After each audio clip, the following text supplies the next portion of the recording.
அண்மையிலே நடந்த உயர்நீதிமன்ற வாசலில் நடந்த நிகழ்வு உங்களுக்கு தெரியும். அந்த இருசக்கர வண்டியில் வந்த இளைஞன் என் வண்டியில் அவர் வண்டி மோதிவிட்டது என்று அவன் சொல்லவில்லை. ஏனென்றால் மோதவில்லை, அதனால் அவன் சொல்லவில்லை. அவன் வண்டியை நிப்பாட்டிவிட்டு நிறுத்திவிட்டு திரும்பி வந்ததற்கு அவன் வேறு காரணத்தை தான் சொன்னான். சத்தம் போட்டாங்க, ஆரன் அடிச்சாங்க என்றுதான் சொன்னான். ஆனால் அவனுடைய இருசக்கர வண்டியிலே நான் சென்ற வண்டி மோதியது என்று முதலில் ஒரு தனியார் தொலைக்காட்சியை சார்ந்தவர்கள் தான் திட்டமிட்டு பொய் செய்தியை பரப்பினார்கள். அதுதான் மொத்த சம்பவத்தையும் வேறு திசை நோக்கி நகர்த்திவிட்டது. அது அப்பட்டமான பொய், 100% பொய். அந்த தொலைக்காட்சி RSS கும்பலுக்கு துணை போகிற ஒரு தொலைக்காட்சி. அது நீண்ட நாட்களாக நீங்கள் கவனித்து வந்தால் தெரியும். நிறைய தொலைக்காட்சிகளை இப்போது RSS BJP கையில் எடுத்துக் கொண்டது. நிறைய நாளேடுகளையும் வளைத்து போட்டு விட்டார்கள். நூற்றுக்கணக்கான யூடியூப் சேனல்களை விலைக்கு வாங்கி வைத்திருக்கிறார்கள். அந்த யூடியூப் சேனல் நடத்தக்கூடியவர்களுக்கெல்லாம் மாதா மாதம் சம்பளம் கொடுக்கிறார்கள். இப்படி திரித்து பேசுங்கள், பொய் சொல்லுங்கள், வதந்திகளை பரப்புங்கள் என்று அவர்களுக்கெல்லாம் கூலி கொடுக்கிறார்கள். இதெல்லாம் நடக்கிறது சமூக வலைத்தளங்களில். அந்த தனியார் தொலைக்காட்சி பைக்கில் திருமா கார் மோதியதால் இந்த சம்பவம் என்கிற பொருள்பட மோதியது என்ற சொல்லை முதலில் பயன்படுத்தியது அந்த தொலைக்காட்சி தான். நடக்காத ஒன்றை நடந்ததாக அவர்கள் திட்டமிட்டு பொய் செய்தியை பரப்பி உடனே வரிசை கட்டி வந்தவர்கள் யார்? அத்தனை பேரும் பாஜகவை சார்ந்தவர்கள், பாஜகவோடு கூட்டணி வைத்திருப்பவர்கள், பாஜகவோடு கைகூலி பெறுகிறவர்கள். இவர்கள்தான் வரிசை கட்டி நின்றார்கள். தனியார் தொலைக்காட்சியில் பரவியதும் உடனே அரை மணி நேரத்தில் எக்ஸ் தளத்திலே ட்விட்டரிலே பதிவு செய்தது பாஜக அண்ணாமலை. அண்ணாமலைக்கு கவலை, தலைவர் பதவியை பிடுங்கிவிட்டார்கள். நயினார் நாகேந்திரன் தலைவராக இருக்கிறார், அவரை ஓரங்கட்ட வேண்டும், நான் தான் இங்கே ஆக்டிவாக இருக்கிறேன் என்று காட்டிக்கொள்ள வேண்டும், மறுபடியும் தலைவர் பதவியை எப்படியாவது பெற்றுவிட வேண்டும். தேர்தல் நேரத்தில் தலைவராக இருந்தால்தான் அவர்களுக்கு நல்லது, லாபம்.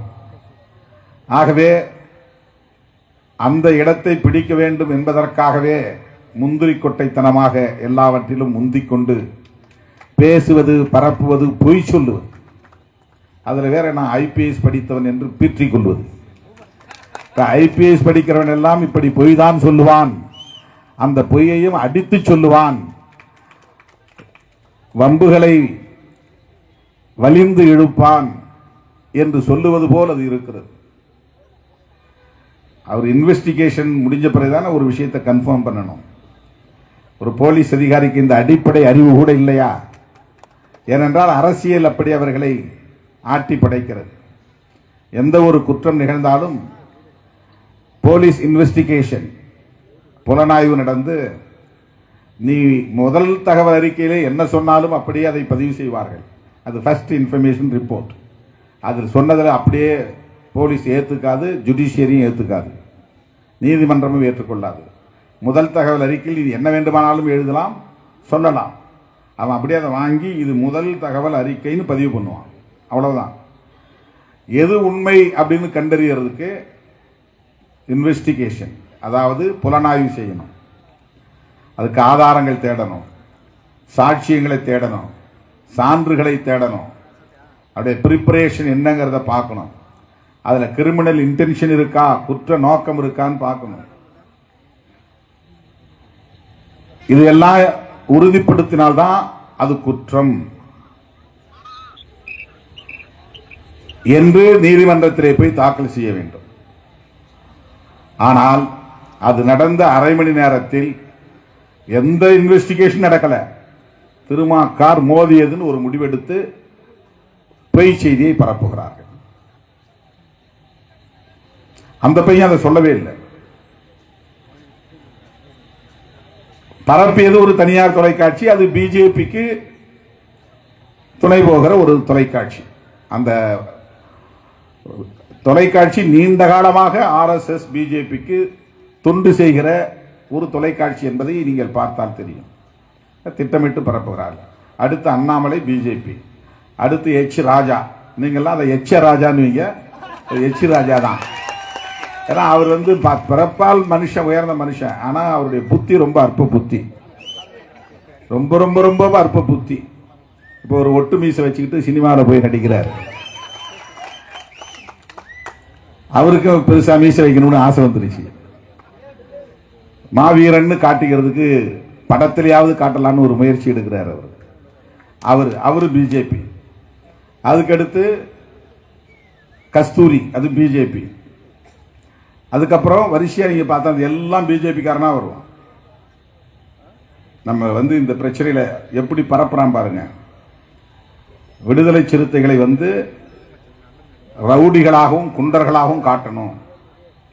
அந்த சம்பவம் நடந்தது வெறும் 20 செகண்ட், அவ்வளவுதான், 20 செகண்ட்ஸ். அதுக்குள்ள நான் இறங்கி அதையெல்லாம் தடுத்து அப்படி நடந்திருக்க கூடாதுன்னு சொல்லி இருக்கணுமா. 20 செகண்ட்ஸ்ல என்ன நடந்ததுன்னே தெரியல நமக்கு. நான் வண்டியில உட்காந்துருக்கேன், ஏதோ கும்பல் கூடுறாங்க, போலீஸ் ஓடுது, கடகடன்னு பின்னால ஓடிடுறான். அவன் எங்க ஓடுறான்னு நமக்கு தெரியல. என் வண்டி மூவ் ஆயிடுச்சு. அவன் புகார் கொடுக்கறான், உள்ள உட்கார்ந்துக்கிட்டு அடிச்சு கொல்லுங்கடான்னு திருமாவளவன் சொன்னாரு. இதை போய் அந்த தொலைக்காட்சி தான் கேட்கறான், தனித்தனியா. நீ பேட்டி கொடு, நீ பேட்டி கொடு, நீ பேட்டி கொடு. வேற எந்த தொலைக்காட்சியும் அதை கேட்கல. புகார் எஃப்ஐஆர்ல எழுதி கொடுக்குறாங்க. தமிழ்நாடு முழுக்க சாதி அடிப்படையில் பார் கவுன்சில் 2ஆ பிரியுது.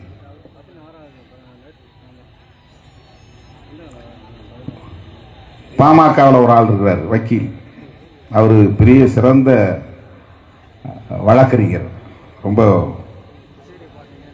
புகழ்பெற்ற வழக்கறிஞர். அவர் உடனே திருமாவளவன் தான் காரணம், அவர் மேல் நடவடிக்கை எடுங்க. 20 செகண்ட்ஸ் தான் நடந்தது, என்ன நடந்ததுன்னே தெரியாது நமக்கு. அந்த வீடியோ, அந்த தனியார் தொலைக்காட்சி போட்ட வீடியோ தான் நான் பார்க்கிறேன். அந்த வீடியோல தான் தெரியுது இந்த சம்பவம் நடந்தது. போலீஸ் என்ற தொலைபேசியில் தொடர்பு கொண்டு உங்க ஆட்கள் மறியலில் உட்காந்துருக்கானு, நான் உடனே போன்ல கொடுங்க, அவங்ககிட்ட பேசி மறியெல்லாம் வேண்டாம், கலைஞ்சு போங்க, அந்த தம்பி ஏதோ தெரியாம முன்னால வந்தாரு, அனுப்பிச்சு விட்டுருங்க, அந்த பையனை நீங்க கேஸ் போடாதீங்க, விட்டுருங்கன்னு சொல்லிட்டேன் நான் டிசி கிட்ட. அவர் என்ன உயிரோடு இருக்காரு, அவரை கேட்டா அவர் சொல்லுவார், நான் சொல்லனா இல்லையான்னு. ஆனால் இதை எப்படி இன்ன வரலும் பரப்பிட்டு இருக்காங்க பாருங்க. இது ஒரு உதாரணம். அதே தொலைக்காட்சி தான் 10 வருஷத்துக்கு முன்னாடி நான் புளியந்தோப்புல ஒரு நிகழ்ச்சியில் பேசும்போது பாபர் மசூதி இடித்ததை கண்டிச்சு பேசுறேன். புரட்சியாளர் அம்பேத்கருடைய நினைவு நாள். 400 வருஷங்களுக்கு முன்னால அங்க ராமர் கோயில் இருந்துச்சு அப்படின்னு நீங்க அடையாளம் கண்டுபிடிச்சு 400 வருடங்கள் கழித்து அங்க இருந்த மசூதியை இடிக்கிறீங்க. இப்படி ஒவ்வொருத்தரும் வரலாறை தோண்டி பார்த்தால் நிறைய இடங்கள்ல சிவன் கோவில், பெருமாள் கோவில் இருந்த இடங்கள் எல்லாம் ஒரு காலத்தில் புத்த விகார்கள் இருந்தன என்று ஆய்வுகள் சொல்லப்படுகிறது. ஆய்வுகள்ல சொல்றாங்க. ஜமனதாசன் ஒருத்தன் PhD டாக்டரேட் பண்ணியிருக்கிறான். அவன் ஆய்வு பண்ணி என்ன சொல்லியிருக்கிறான்னா, திருப்பதியில் இருக்கிற வெங்கடேச பெருமாள் கோயில் இருக்குல்ல, அது ஒரு காலத்தில் புத்த விகாரா இருந்தது அப்படின்னு அவன் ஆய்வு கண்டுபிடிச்சிருக்கிறான். அதை நான் கோட் பண்றேன், மேற்கோள் காட்டி. இப்ப எல்லாரும் இப்படி கிளம்பிட்டாங்கன்னா, அப்ப சிவன் கோயில், பெருமாள் கோயில் எல்லாம் புத்த விகார்களாக இருந்தது என்று பௌத்தர்கள் இந்த இடத்தில் புத்த விகார்கள் இருந்தன அப்படின்னு விடிக்க தொடங்கினால் என்ன ஆகும் அப்படின்னு கேள்வி கேட்டேன். இது நல்லதா? பக்கத்துல ஒரு நிலத்தை வாங்கி ராமர் கோயில் கட்டிட்டு போயிடலாம்ல, அதுக்காக 400 ஆண்டு கால பழமை வாய்ந்த ஒரு மசூதியை இடிப்பது நியாயமா என்று நான் கேள்வி எழுப்பினேன். இதை அப்படியே அவன் திரிச்சு போட்டான். என்ன போட்டான்னா, சிவாலயங்களை தகர்ப்போம் திருமா பேச்சு, உள்ள எல்லாம் முன்னம் பின்னு வெட்டி ஒட்டி. அந்த நபர் தான் இன்னைக்கு ஒரு செகண்ட்ஸ்ல, ஒரு 20 செகண்ட்ஸ்ல நடந்து முடிஞ்சு போச்சு எல்லாம். யாரும் அங்க போய் இன்வெஸ்டிகேஷன் இடத்துல நமக்கு நல்ல வேற ஒரு வீடியோ ஃபுட்டேஜ் கிடைச்சது. அது வண்டி முன்னால போய் அவன் வேற நிறுத்திட்டு வம்பு எடுக்கிறான். அவன் யாரும் ஏவி இருக்கிறாங்க, அவ்வளவுதான். அவனுக்கு ஒன்றும் தெரியாது. 12:30 மணிக்கே அந்த வண்டியை போய் வாங்கியிருக்கிறான். அந்த வண்டி யாருடைய வண்டினா நம்ம கட்சிக்கார வண்டி.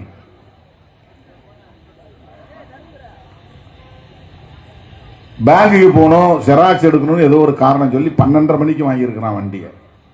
வாங்கிட்டு இங்கேயும் அங்கேயும் பார்க் கவுன்சில் போறது, அங்க போறது, இங்க வர்றதுன்னு சுத்திட்டு இருந்துக்கான். அப்பெல்லாம் வீடியோ ஃபுட்டேஜில் கிடைச்சிருக்கு. அதெல்லாம் வாங்கிட்டு சும்மா போல வந்து வெயிட் பண்ணி என் வண்டி எப்ப வரும்னு பார்த்து முன்னால வர்றான், கிராஸ் பண்றான். ஆரன் அடிச்சு ஒரு வேளை அவன் இரிட்டேட் ஆயிட்டானு தான் நம்ம நினைச்சோம். வண்டியை நிப்பாட்டிட்டு வம்புக்கு எடுக்கிறான். இதை அப்படியே மறைச்சிட்டு திருமாவளவன் அடிக்க சொன்னாரு, அதனால என்ன அடிச்சாங்க. நாட்டில் எவ்வளவோ பிரச்சனை நடக்குது. குறிப்பா உச்ச நீதிமன்றத்தின் தலைமை நீதிபதி, இந்தியாவின் தலைமை நீதிபதி B.R. கவாய் மேல உச்ச நீதிமன்றத்துக்குள்ளே ஒருத்தன் செருப்பு வீசுறான். அதை கண்டித்து வழக்கறிஞர்கள் போராட்டம் நடத்தி இருக்க வேண்டும். அதுதானே நியாயம். உனக்கு B.R. கவாயை பிடிக்கலனாலும் சீஃப் ஜஸ்டிஸ் ஆஃப் இந்தியா அந்த போஸ்ட், இந்தியாவின் தலைமை நீதிபதி அந்த இருக்கை அவமதிக்கப்பட்ட நிலையில் ஒட்டுமொத்த வழக்கறிஞர்களும் வீதிக்கு வந்திருக்க வேண்டாமா? கண்டித்திருக்க வேண்டாமா? அதை விட்டுட்டாங்க, அதை டைவர்ட் பண்றான். நான் அந்த போராட்டத்துக்கு தான் வரேன். அதை கேள்விப்பட்ட உடனே நம்முடைய சமத்துவ வழக்கறிஞர் சங்கத்தின் சார்பில் ஒரு புரொட்டஸ்ட் பண்ணுங்க, நான் கட்சி சார்பில் அப்புறம் அறிவிச்சுக்கிறேன், நானும் வரேன் அப்படின்னு பார்வேந்தர் சொல்லி காலையில சொல்லி அடுத்த நாள் காலையில ஆர்ப்பாட்டம் நடக்குது. 24 மணி நேரத்துக்குள்ள அந்த ஆர்ப்பாட்டத்தில் கலந்து கொண்டு தான் நான் திரும்ப போறேன்.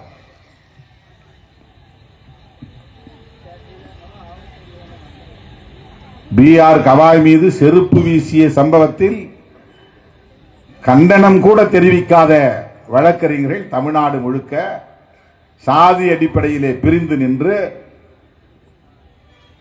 எப்படி ஒரு வழக்கறிஞரை தாக்கலாம்?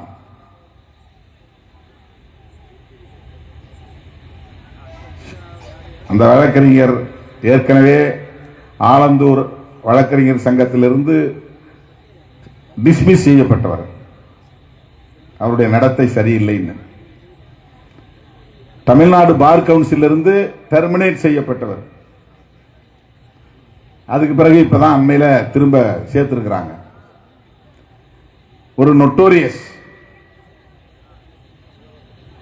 திருமாவளவன் வண்டிக்கு முன்னால ஒருத்த வந்து வம்பு இழுக்கிறான்னா திருமாவளுடைய பாதுகாப்பு என்ன அப்படிங்கறத பத்தி யாரும் வாய் திறக்கல. சாதி புத்தி எப்படி வேலை செய்கிறது என்று பாருங்க.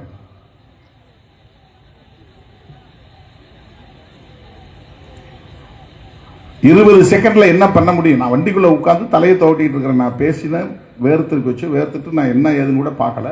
இப்படி நிமிந்து பார்க்குற ஒரு வண்டி ஓடி விழுது. என்னப்பா அப்படின்ற, ஒன்றும் இல்லை போலீஸ் யாரோ குறுக்க நின்னாங்க, தள்ளி விட்டு போயிட்டாங்க, கிளம்புங்க அப்படின்னு கிளம்பிடுச்சு வண்டி.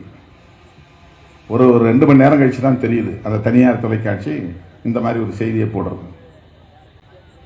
இது எதுக்காக உங்களுக்கு நான் சொல்றேன்னா, இது பல பேர் நீங்க வந்து சோசியல் மீடியாவில் மட்டும்தான் பார்த்துருப்பீங்க. அது உண்மை இல்லை. நூற்றுக்கணக்கான வீடியோக்களை போடுறாங்க. அவ்வளவு பேரும் பாஜக, RSS, பாஜக கைகூலிகள். இப்ப பாஜகவுக்கு தமிழ்நாட்டை பொறுத்தவரையில் நேர் எதிரியாக இருப்பது விடுதலை சிறுத்தைகள் கட்சி. வெரி குட், வரவேற்கிறோம். இதுல பாஜகவா விசிகாவா பிரச்சனை இல்லை. இதை சாதியா கொண்டு போறாங்க. அவன் வந்து முன்னால் நிற்கும் போது என்ன சாதின்னு தெரியுமா? என்ன மதம் தெரியுமா? என்ன படிச்சிருக்கான்னு தெரியுமா?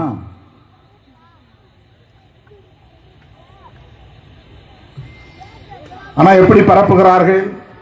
ஒரு குறிப்பிட்ட சமூகத்திற்கு எதிராக நாம் செயல்பட்டதை போல ஒரு பொய்யான தோற்றத்தை உருவாக்குகிறார்கள். அவ்வளவும் அரசியல்.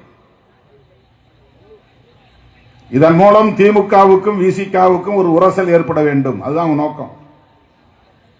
திராவிட முன்னேற்ற கழகத்தின் தலைமையிலான கூட்டணியில் இருந்து விடுதலை சிறுத்தைகள் கட்சி வெளியேறிவிட்டால் யாரும் நம்மளை பத்தி பேச மாட்டாங்க.